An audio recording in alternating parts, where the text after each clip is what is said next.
The crystalline chamber floated in the darkness of space, reflecting the light of distant stars across its transparent walls. Inside, 12 beings from 12 different worlds sat in a perfect circle. This was the Galactic Council, the oldest and most powerful organization in known space. They had kept peace among the stars for over 10,000 years. Today, they gathered to discuss a problem that seemed almost too small to bother with. High Chancellor Vexthar stood at the center of the chamber. His scales were a deep purple color that came with age, and his eyes held the wisdom of 3 centuries. He was ancient even by the standards of his people, the Carxians, who lived far longer than most species. He raised one clawed hand and the chamber fell silent. Honored members of the council, Vexthar began, his voice carrying easily through the space. We gather today to discuss the human situation. A holographic display appeared above the center of the circle. It showed a small yellow star with several planets orbiting around it. One of the planets was marked in blue, Earth, the homeworld of humanity. The humans, Vexthar continued, have existed in space for barely 200 of their years. They use chemical rockets for basic transport. Their fastest ships rely on primitive fusion drives that would take decades to cross between neighboring systems. Their weapons are simple kinetic projectiles and basic energy weapons. By all measurements, they are centuries behind even the youngest council species. War Master Zin leaned forward in his seat. He was a Xinthian, a species known throughout the galaxy for their military strength. His body was covered in dark armor-like skin, and his 4 eyes glowed with a red light. Then why do we waste time discussing them, Chancellor? My people have issued an ultimatum regarding the Kepler 4042 system. The humans have 3 mining colonies there, built on worlds we claim by ancient right. They must leave or face removal. And that is precisely why we are here, said another voice. This one was softer, almost musical. Ambassador Chiron of the Luminary species spoke from her seat. Her body glowed with a gentle blue light, and her features were delicate and hard to look at directly, as if she was made of pure energy barely held in a physical form. War Master, you propose to attack a developing species with your full armada. 800 warships against a civilization that has maybe 50 combat vessels. This seems excessive. Zin made a sound like grinding metal, which was how his people laughed. Excessive? No, Ambassador. It is necessary. These humans must learn their place in the galaxy. They expand too quickly. They claim systems without asking permission. They ignore proper protocols. A quick lesson will teach them to respect their betters. Vexthar brought up new images. They showed human ships blocky and inelegant compared to the sleek vessels of older species. They showed human colonies built with simple materials and basic technology. They showed human soldiers in bulky armor, carrying weapons that looked primitive and crude. The Council's strategic computers have run simulations, Vexthar said. In every scenario, human resistance collapses within 4 to 6 hours of the Xinthian fleet's arrival. Their defenses cannot withstand a concentrated assault. Their ships are too slow to escape. Their weapons cannot penetrate modern shielding. This will not be a war. It will be a demonstration. Around the circle, heads nodded. A representative from the Thorian Collective, a species of hive-minded insectoids, clicked their mandibles in agreement. The young species must learn. We all learned when we were young. Some lessons are painful but necessary.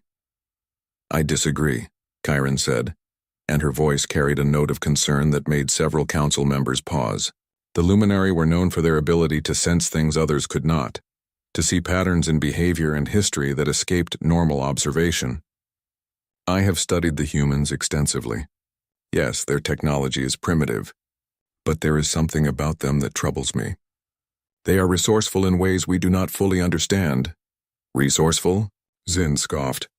What good is resourcefulness against 800 warships? Against weapons that can crack planets?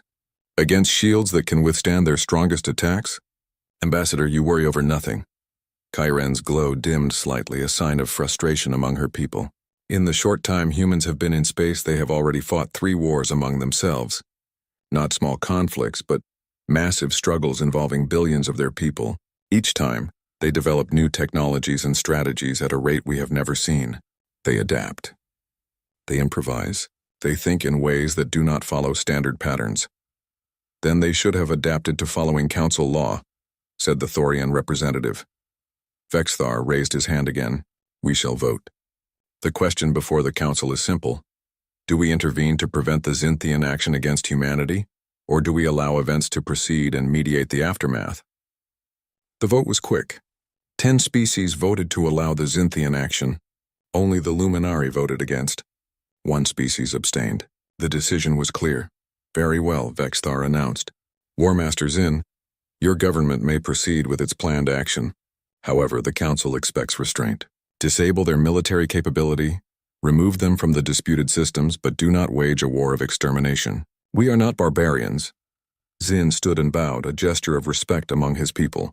Of course, Chancellor. We want only to establish proper order. The humans will be given every chance to surrender. Most likely they will see our fleet and submit immediately. I expect this matter to be resolved within 1 standard day. Then we shall observe, Vexthar said. This session is adjourned until the situation resolves. As the council members began to leave, Kai-Ren remained seated.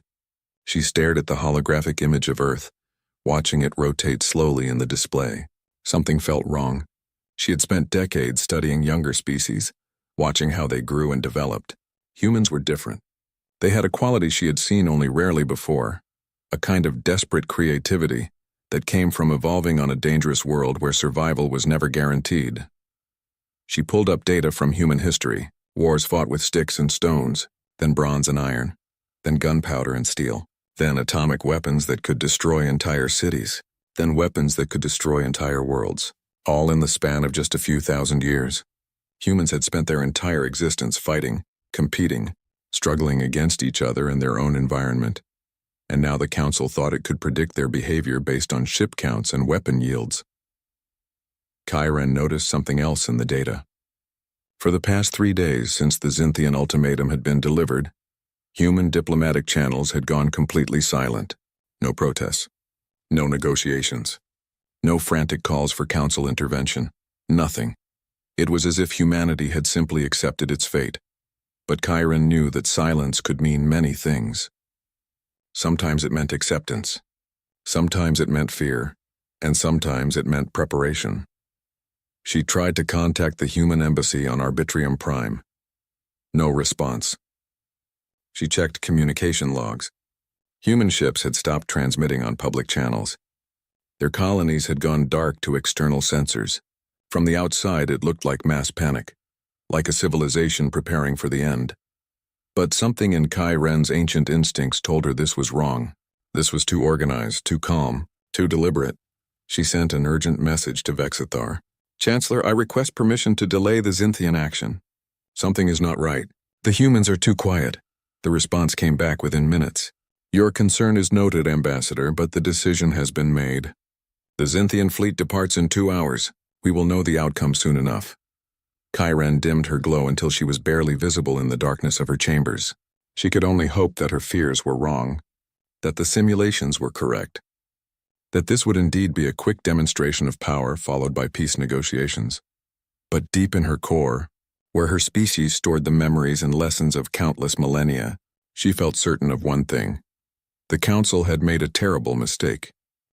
3 days earlier, the message had arrived at United Earth Command headquarters on Luna, humanity's moon.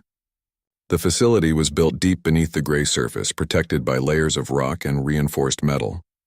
In the main command center, dozens of screens showed data from across human space, ship movements, colony status reports, economic data, military readiness levels. Admiral Sarah Chen stood before the largest screen, reading the Xinthian ultimatum for the 3rd time.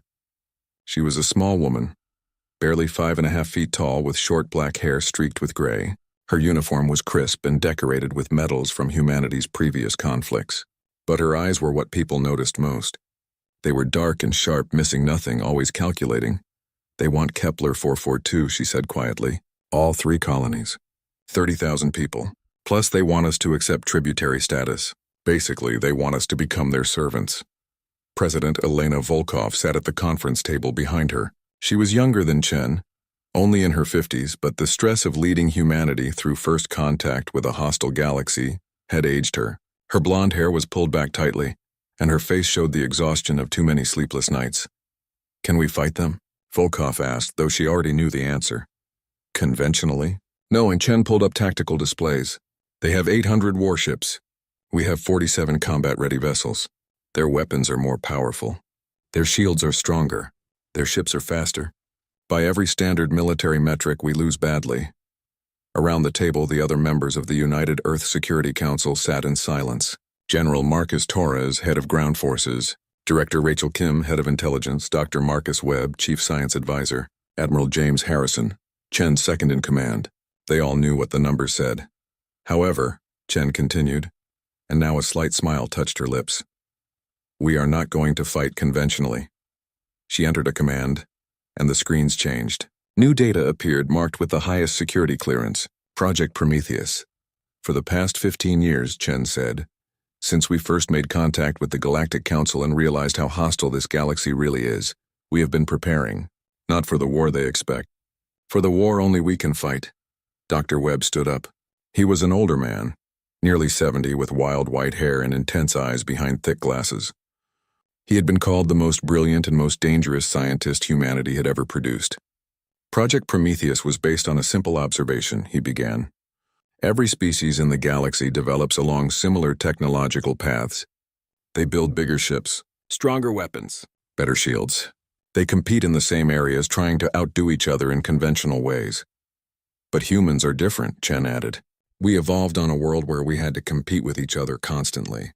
We learned to think sideways, to find advantages in unexpected places. While other species were building better warships, we were building something else.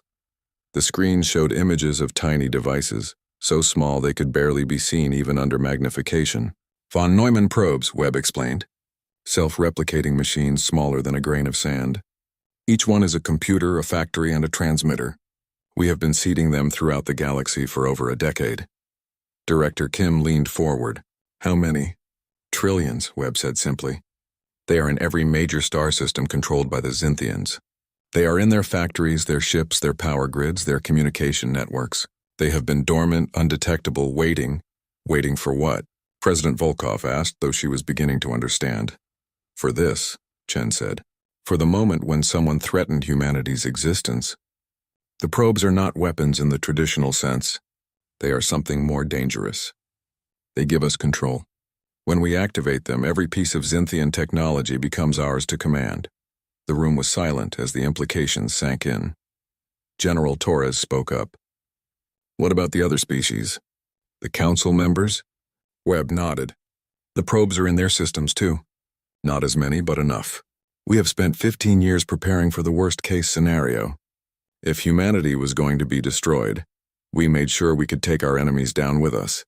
It was our insurance policy. But now it is more than that, Chen said. Now it is our weapon. The Xinthians think they can crush us in hours.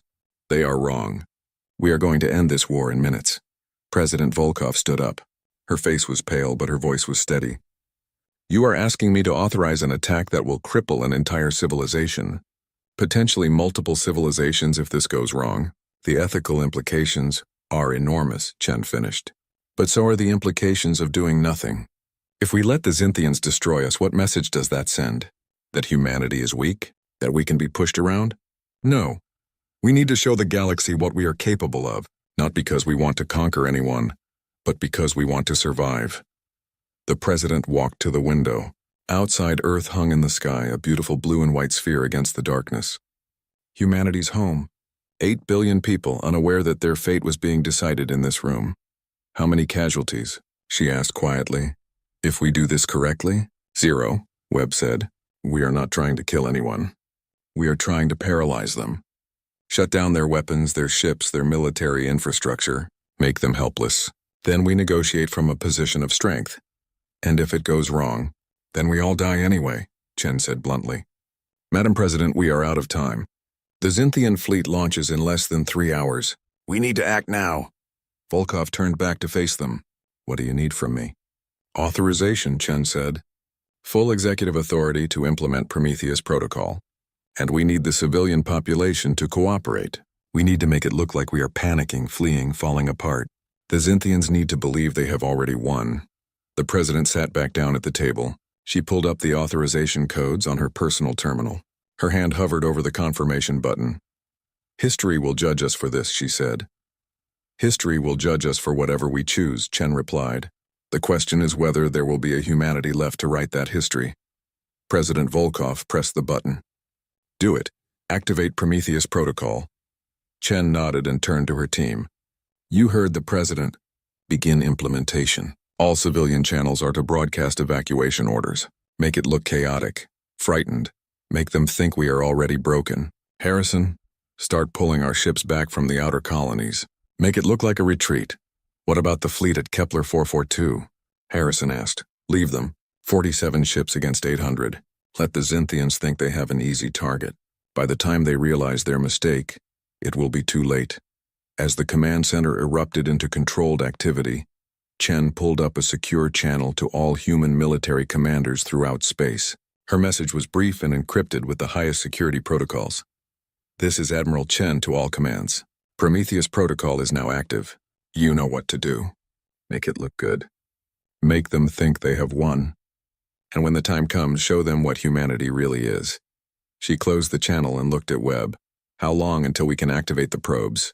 The quantum entanglement network needs 36 hours to reach full synchronization, he said. The Xinthian fleet will arrive at Kepler 442 in approximately 40 hours. We will be ready. And if they arrive early? Webb smiled, and there was something cold in that smile. Then they will arrive to find our ships waiting. And they will still think they can win, right up until the moment we press the button. Chen nodded. She looked at the screens showing human colonies throughout space. Ships were already beginning to move, fleeing inward toward more protected systems. It looked like panic. It looked like fear. It looked like a civilization about to collapse. It was perfect. Send one more message, Chen said.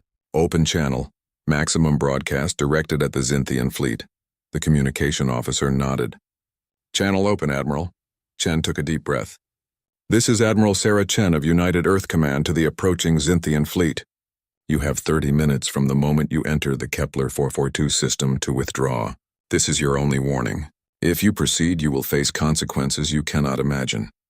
This is not a negotiation. This is a fact. You have 30 minutes. Use them wisely. She closed the channel. Now we wait, and we prepare. In 3 days, the galaxy learns what happens when you threaten humanity. Outside the command center, Earth continued its slow rotation. On the surface, news of the Xinthian ultimatum was spreading. There was fear, yes. But there was also something else. A determination, a refusal to surrender. Humanity had faced extinction before and survived. They would survive this too. Or they would make sure the galaxy never forgot them. The Xinthian armada dropped out of faster-than-light travel at the edge of the Kepler 442 system. 800 warships materialized in space, their dark hulls reflecting no light. Each vessel was massive, dwarfing the largest human ships by a factor of 10. Their weapons bristled along their hulls, energy cannons capable of cracking planets and missile pods that could launch thousands of projectiles in seconds. On the bridge of the flagship Dominant Truth, War Master Xin stood before his command display and allowed himself a moment of satisfaction. This would be quick, clean, a lesson that would echo throughout the galaxy for centuries. The humans would learn to respect their superiors. Status report, he commanded. His tactical officer, a younger Xinthian named Krell, operated the sensor controls with his 4 arms. Scanning the system now, War Master. Multiple human contacts detected. They appear to be fleeing. Xin leaned forward. On the main display, dozens of human ships were visible, moving away from the 3 colony worlds deeper into the system. Their movements were erratic, uncoordinated. Some ships were broadcasting distress signals. Others were simply running at maximum speed. They break before we even engage, Xin said with satisfaction. How many defensive platforms remain around the colonies? Approximately 40 orbital defense stations, War Master. They appear to be older models. Kinetic railguns and basic missile systems. Their energy signatures are weak. And their fleet? We detect 47 human warships. They are moving to intercept us, but their formation is poor. They look desperate. Xin made the grinding sound that was Xinthian laughter. Of course they are desperate. They know they cannot win. Communications open a channel to the human forces. Channel open, War Master. Human vessels, this is War Master Xin of the Xinthian Dominion. You are ordered to stand down immediately and prepare to be boarded. Your colonies will be evacuated. Any resistance will be met with total destruction. You have 5 of your minutes to comply. The response came back almost immediately. A female voice calmed despite the situation. "This is Admiral Chen of the human fleet. War Master, you were given 30 minutes to withdraw when you entered this system. You now have 27 minutes remaining. I suggest you use them." The bridge crew laughed. The idea that these primitive humans could threaten the Xinthian armada was absurd. "Admiral Chen," Xin replied, his voice dripping with contempt, "you command 47 ships against our 800. Your weapons cannot penetrate our shields. Your fastest ships are slower than our slowest. You have lost this battle before it even began. Surrender now and your people will be treated with mercy. 26 minutes, War Master. I will not warn you again." Xin closed the channel. "They choose death over wisdom very well. All ships advance to attack formation. Target the human fleet first. Once they are destroyed, we will deal with the colonies." The armada began to move forward, a wall of darkness spreading across the system. The human ships continued their retreat, firing occasional shots that splashed harmlessly against Xinthian shields. In the Galactic Council observation chamber, millions of light years away, the council members watched through long-range sensors. The data was being transmitted in real time through their quantum communication network. "It proceeds as predicted," High Chancellor Vexthar said. "The human resistance is token at best." "They are not even fighting," the Thorian representative noted. "They simply run." Only Ambassador Kyren remained silent, her blue glow pulsing with agitation. She watched the tactical display carefully. Something was wrong. The human ships were not fleeing randomly. They were moving to specific coordinates, and their retreat was too organized, too precise. Back in the Kepler 442 system, the Xinthian fleet closed to weapons range. "Fire," Xin commanded. Energy beams lanced across space, striking human ships. Shields flickered and failed. Hulls ruptured. Ships exploded in brilliant flashes of light. In the first volley, 12 human vessels were destroyed. "They die so easily," Krell said. "At this rate, the battle will be over in minutes." "Then let us finish it," Xin ordered. "All ships, full assault. Destroy the human fleet." The armada accelerated, weapons firing continuously. More human ships fell. 20 destroyed. 30. 40. The survivors continued to retreat, their formation falling apart. But then something changed. All at once, every human ship stopped running. They simply halted in space, holding position at specific coordinates that formed a pattern across the system. "War Master," Krell said, confusion in his voice. "The human ships have stopped fleeing. They are not moving at all." "Perhaps they have accepted defeat," Xin said. "Target the remaining vessels and—" He was cut off by an alert klaxon that began blaring across the bridge. "What is that?"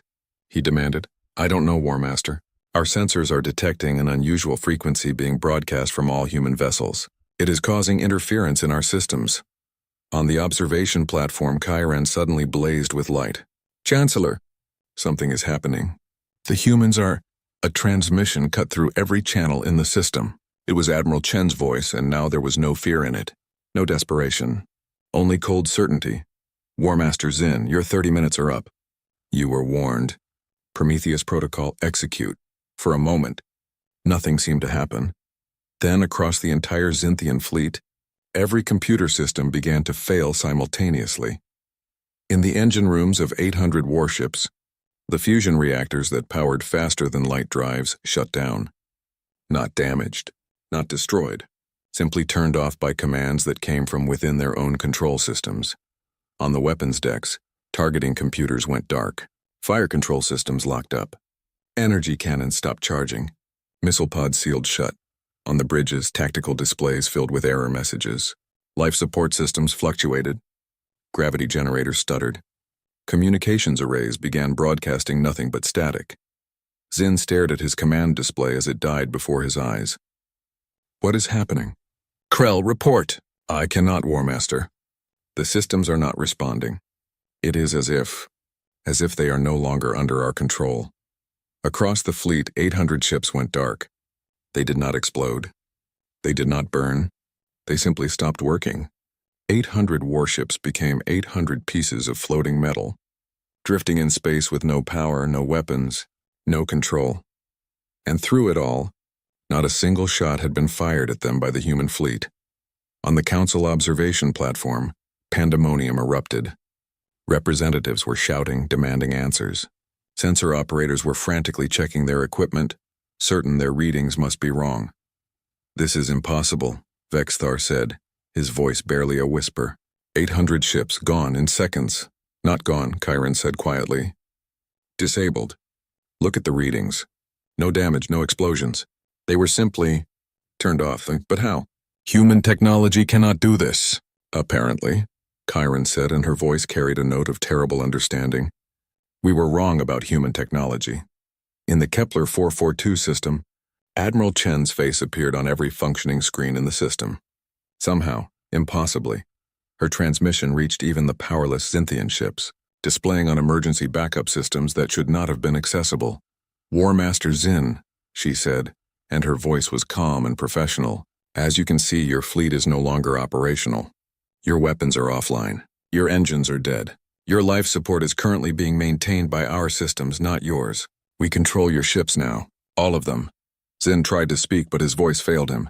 This could not be happening. It was impossible. The humans were primitive. They were weak.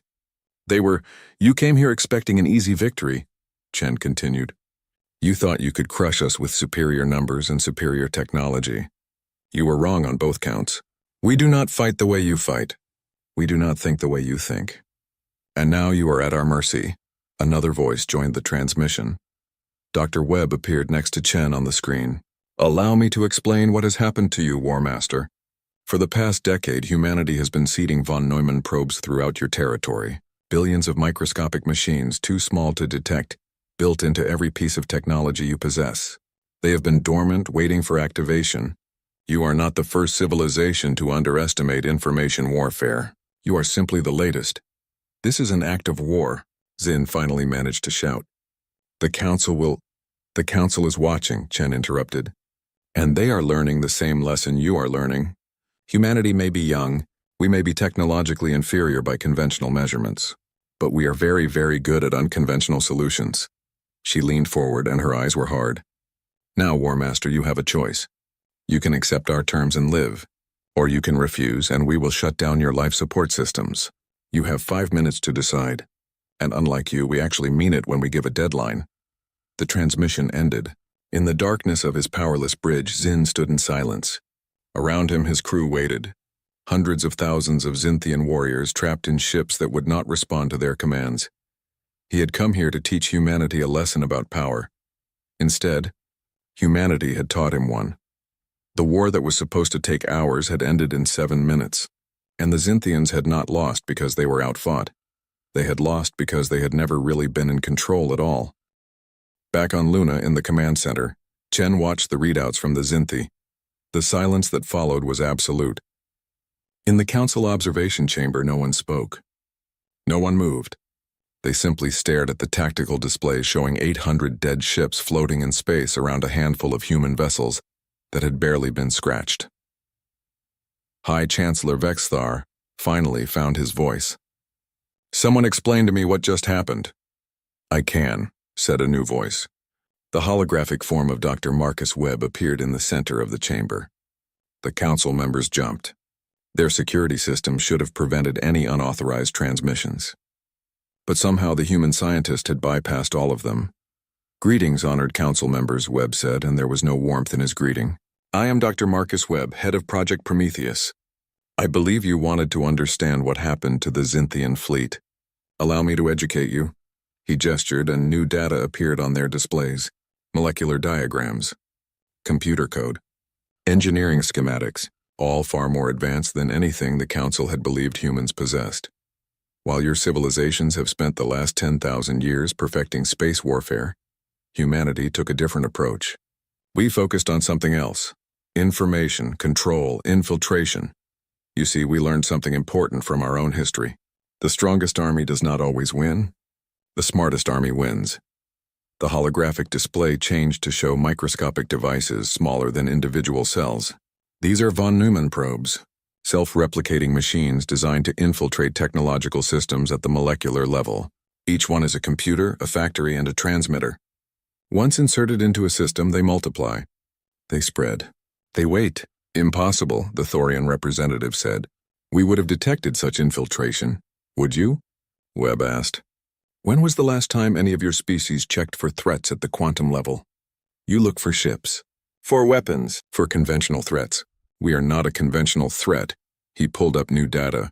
15 years ago, when humanity first made contact with the Galactic Council, we realized two things immediately. First, that we were hopelessly outmatched in conventional warfare. Second, that every species in the galaxy used similar technological foundations, similar computer architectures, similar power systems, similar communication protocols. You all learned from each other, adopted each other's standards. You became compatible, predictable. Chiron's glow flickered with understanding, and you exploited that compatibility. Exactly, Webb said. We seeded probes into everything you use. Your supply chains, your trade goods, your diplomatic gifts. Every piece of technology that passed through human space carried our probes. And through trade with each other, you spread them for us. To every major civilization in the galaxy. The council chamber erupted in chaos. Representatives were shouting, accusing, demanding. Vexthar had to slam his clawed hand against his podium repeatedly to restore order. You contaminated the entire galactic community? He demanded. This is an act of war against everyone. No, Webb said calmly. This is an act of survival. We did what we had to do to ensure humanity would not be wiped out by any species that decided we were inconvenient. And today the Xinthians gave us the perfect reason to demonstrate our capability. Demonstrate? The Thorian clicked angrily. You could have destroyed them. Yes, Webb agreed. We could have. We could have shut down their life support and let them all die. We could have overloaded their reactors and turned 800 ships into 800 nuclear explosions. We could have done many things. But we did not. That should tell you something important about humanity. Admiral Chen's image appeared next to Webb. We are not interested in conquest, she said. We are interested in survival. The Xinthians came to destroy us. We stopped them. That is all. That is all. Vexthar repeated incredulously.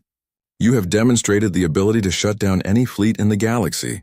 You have infiltrated every major civilization. You hold power that could cripple our entire society. And you say that is all? Yes, Chen said simply. Because unlike the Xinthians, we understand the difference between having power and using power. We have spent the last 7 minutes showing restraint. The Xinthian crews are alive.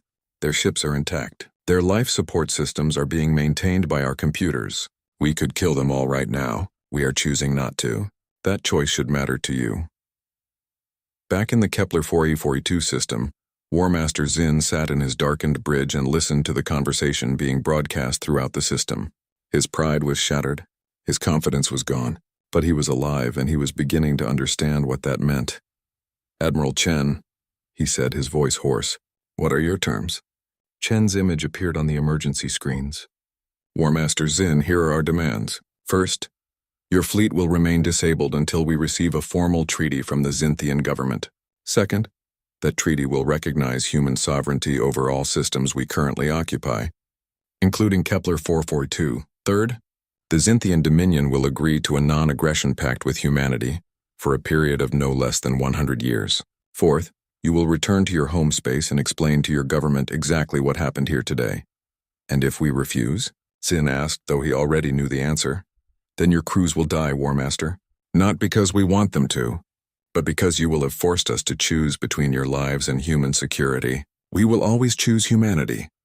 Always. Xin was silent for a long moment. Then, I accept your terms, Admiral. I will recommend that my government do the same. Wise decision, War Master. We will begin restoring limited functionality to your ships. You will have enough power to maintain life support and basic communications. Your weapons will remain offline. Your FTL drives will remain disabled. Our human rescue ships will provide supplies and assistance. When your government agrees to our terms, we will return full control of your vessels. How do we know you will keep your word? Xin asked. You don't, Chen said honestly. But consider this. We could have killed you all 7 minutes ago. We did not. We could kill you all right now. We will not. Our actions speak louder than any promises. We are not your enemy, War Master. We are simply not your victims. The transmission ended. Across the Xinthian fleet, emergency lights began to flicker on as human systems restored minimal power. Life support strengthened. Heating systems reactivated. The Xinthian crews remained trapped, but they were no longer in immediate danger. In the council chamber, Vexthar was trying to process the implications of what had just happened. "Ambassador Chiron," he said slowly, "you tried to warn us." "I did," she said. "I saw something in human history that troubled me. A pattern of innovation driven by desperation, a willingness to think outside normal parameters. I tried to tell you that humans were dangerous, but I was voted down. What do we do now?" asked another council member. "If the humans have this kind of power, they could hold the entire galaxy hostage. Could they?" Chiron asked. "Or are we assuming the worst because we are afraid? Look at what they have actually done. They disabled the Xinthian fleet. They did not destroy it. They made their demands. They showed restraint. These are not the actions of conquerors. But they have infiltrated all of our systems," the Thorian insisted. "How can we trust them?" Webb's hologram spoke up again. "You cannot trust us. Not completely, just as we cannot completely trust you. But here is what we can offer. We are deactivating 99% of the probes throughout galactic space. They will break down naturally over the next few months. We are keeping only enough active to maintain basic monitoring capability. An insurance policy, if you will." "Monitoring?" Vexthar said. "That is still an invasion of privacy." "Yes," Webb agreed, "it is. Just as your council has spy networks, intelligence operations, and monitoring systems throughout the galaxy. Every civilization watches its neighbors. We are simply better at it than you expected. But we are showing you that we can be reasonable. We could keep all the probes active. We are choosing not to. Again, our actions should speak for us." President Volkov appeared in the transmission. "Honored Council, I know this is difficult for you to accept. You have built a galaxy based on certain assumptions about power and hierarchy. Today we have challenged those assumptions. But we do not want to destroy your council. We want to join it." "Join it?" Vexthar said. "After what you have done?" "Yes," Volkov said firmly. "We want a seat at the council. We want recognition as a sovereign species with the same rights and protections as every other member. We want to be partners, not subordinates. In return, we will share some of our technological advances, not the probes, but other things: medical technology, agricultural improvements, engineering innovations. We can help make the galaxy better. But first you must accept that we are not going away. We are not going to bow down. We are here and we deserve respect." The council members looked at each other, some with anger, some with fear, some with calculation. They were beings who had ruled the galaxy for 10,000 years, and now they were being told that the rules had changed. Finally, Vexthar spoke. "The council will need to discuss this. In private.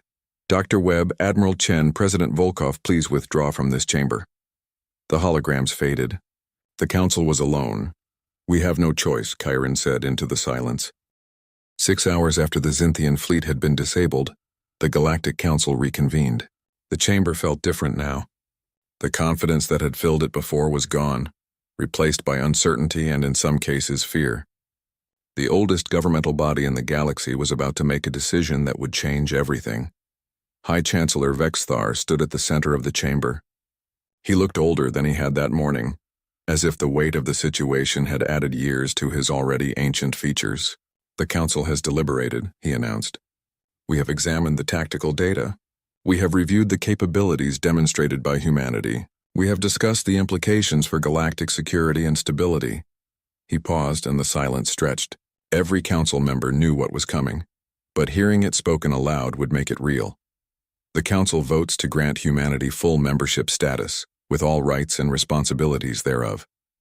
The vote is 11 in favor, 0 against, 1 abstention. The Thorian representative had abstained. Everyone else, even those who had been most skeptical, had voted yes. They had no real choice. Humanity had proven they could not be ignored, could not be dismissed, and could not be defeated through conventional means.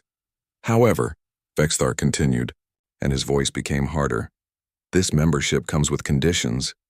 Humanity must agree to full transparency regarding their probe technology. They must provide complete specifications to the Council Security Committee. They must allow monitoring of their research facilities, and they must agree to never use their infiltration capabilities against Council members, except in self-defense." Admiral Chen's hologram appeared in the chamber. "We accept most of your conditions, Chancellor. We will provide specifications for the probe technology. We will allow monitoring of designated research facilities. We will commit to not using our capabilities offensively against council members, but we will not accept complete transparency. Every species has secrets. Every military has classified projects. We will share what we can, but we will also maintain our own security. That is not negotiable. That is not acceptable, Vexthar began, but Chiron interrupted him. Chancellor, it is acceptable because it is the same standard we apply to every other member species. We do not demand complete transparency from the Thorian Collective regarding their biological weapons research. We do not demand complete access to Carxian stealth technology. We allow each species to maintain their own security protocols. Why should humanity be different? Vexthar wanted to argue, but he could not. Chiron was right. To demand more from humanity than from any other species would be to admit that humans were being treated as subordinates rather than equals, and that would undermine the entire purpose of granting them council membership. Very well, he said finally. The terms are accepted. Humanity is hereby recognized as a full member of the Galactic Council, with all rights and responsibilities. Ambassador Chen, you will take your seat among us. For the first time since the crisis began, Chen smiled. Thank you, Chancellor. On behalf of humanity, I accept this honor. We look forward to working with all council members to build a more peaceful and prosperous galaxy. Do not think this means we trust you, Vexthar said. You have demonstrated capabilities that frighten us all. You have proven you can strike at us in ways we cannot easily defend against. Trust must be earned over time. We understand, Chancellor, and we will earn that trust. Starting now. Chen gestured and new data appeared on the council displays. As a gesture of good faith, we are providing the council with complete information about the current location and status of all remaining active probes in council member territories. As Dr. Webb stated, we have already begun deactivating 99% of them. The remaining 1% are marked on these maps. You will note that they are concentrated in communication networks and trade routes, not in military or government facilities. They are monitoring tools only, not weapons. The council members examined the data. It was extensive, showing probe locations across dozens of star systems. And Chen was right. The remaining active probes were in predictable locations, places where basic intelligence gathering would be expected. Additionally, Chen continued, we are offering to share several technologies with the Council: medical treatments for neural degeneration, agricultural techniques that can increase crop yields by 40%, improved recycling systems for long-term space habitation. These are gifts freely given with no strings attached. We hope they demonstrate our sincere desire to be constructive members of the galactic community. Chiron's glow brightened. This is a generous offer, Admiral. The Council accepts with gratitude. There is one more thing, Chen said. War Master Zin and his fleet. We are prepared to restore full control of their ships immediately, as a show of good faith. We ask only that the Xinthian government formally agree to our territorial claims and sign the non-aggression pact we proposed. Vexthar nodded. The Xinthian ambassador has already transmitted their government's agreement to those terms. The treaty will be formalized within the next standard day. Then we will begin restoring their ships now. Within the hour, the Xinthian fleet will be fully operational and free to return home. We keep our promises, Chancellor, always. The transmission ended. In the council chamber, the members sat in silence for a moment. Then slowly, conversation began. Not about war or threats, but about this strange new species that had upended everything they thought they knew about power. In the Kepler 442 system, human technicians worked alongside Xinthian engineers to restore full functionality to the disabled fleet. War Master Zin stood on his bridge and watched as his systems came back online one by one. Weapons, engines, communications, navigation, everything working perfectly, as if nothing had ever been wrong. Admiral Chen appeared on his screen. War Master, your ship is now fully under your control again. All 800 vessels in your fleet have been restored. You are free to depart whenever you wish. Zin looked at her for a long moment. You really are giving back our ships, no tricks. No traps, no tricks, Chen confirmed.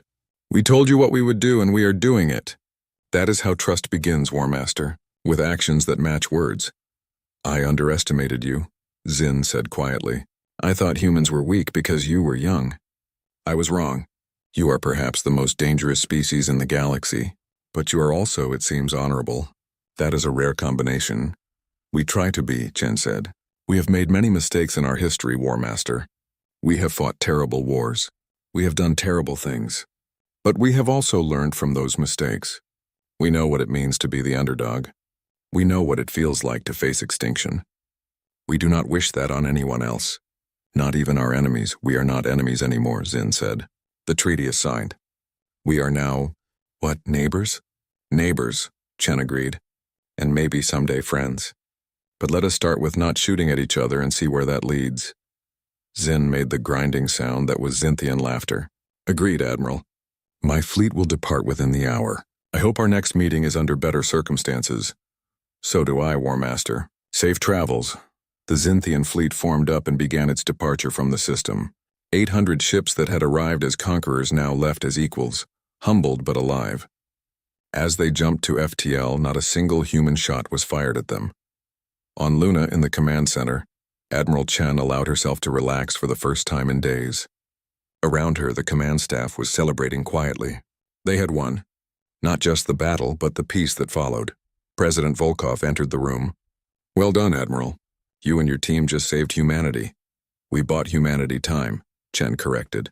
And we changed the galactic power structure. But the work is just beginning, Madam President. Now we have to prove we deserve our seat at the Council.